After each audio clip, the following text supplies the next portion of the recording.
ఒక్కొక్కడు చూడండి అసలు భగవద్భక్తి, పాపాలు, పుణ్యాలు, దేవుడు, పక్కవాడిని పట్టించుకోవడం ఏమీ ఉండదు. వాడు చాలా ఐశ్వర్యవంతుడిగా ఉంటాడు. ఒక్కొక్కడు చాలా పవిత్రమైన జీవనంతో ఉండి దరిద్రుడిగా ఉంటాడు. అప్పుడు సాధారణంగా ఏమంటారంటే, ఏమండి భగవంతుడు అన్నవాడు ఉంటే ఈయన ఇలా ఉండడం ఏంటి, ఆయన అలా ఉండడం ఏంటి? కరెక్ట్.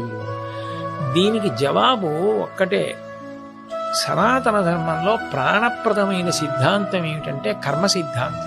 గత జన్మలలో మీరు చేసిన పాపపుణ్యాలు ఏ ఉన్నాయో వాటిని మీరు ఈ జన్మలో అనుభవించాలి అని.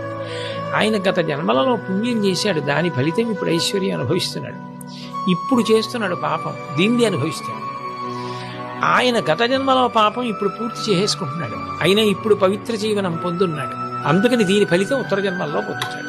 అప్పుడు ఆయనకి హెచ్చరిక, ఈయనకి భుజం మీద చెయ్యి పెట్టి అభినందించి అదే పవిత్ర మార్గంలో వెళ్ళడానికి తోడ్ప